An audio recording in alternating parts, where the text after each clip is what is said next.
Cik daudz par mums var uzzināt internetā? Portāli un citas interneta vietas uzbūvētas tā, ka dati tajās saglabājas ilgāku laiku. Tāpēc pat nevainīga fotogrāfija, kas publicēta internetā pirms dažiem gadiem, šodien var izraisīt pārpratumus vai pat ļaunumu.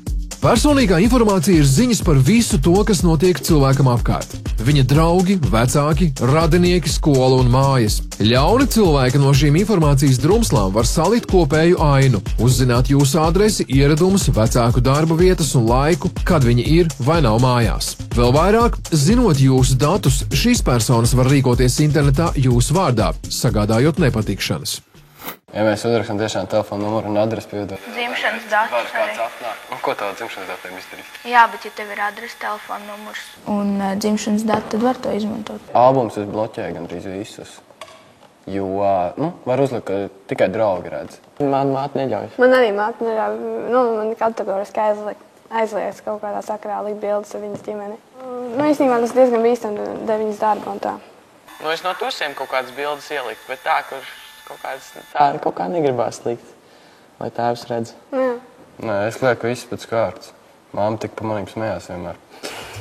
Pat tie slavenie cilvēki, kas publicē savu personīgo dzīvi dzeltenajā presē, dara to ļoti uzmanīgi. Lielīties ar savu jauno kleitu vai kopā ar ģimeni pavadītajām brīvdienām Āfrikā droši var tikai draugu vidū. Svešiem ļaudīm, pat tiem, kas ir draugu draugi, tas viss pagaidām nav jāzina.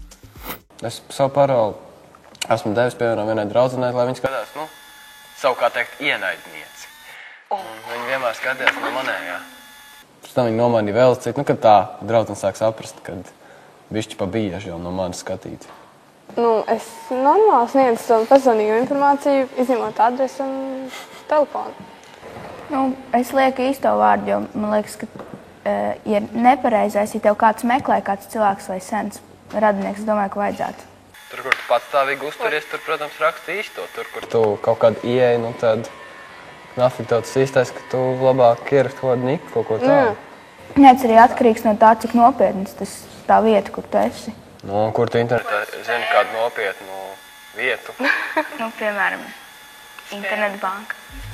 Kaut arī internetbanka šķiet īpaši droša vide, tomēr cilvēki tajā bieži uzvedas nelabākā draugu portālos. Viņi izmanto tās pašas paroles, kādas draugu portālos vai e-pastā. Paroles, kas bieži vien ir atvasinātas no radinieku vai mājas mīluļu vārdiem. Ievācot brīvi paklīdušas personīgā rakstura ziņas internetā, noziedznieks var šīs paroles uzminēt.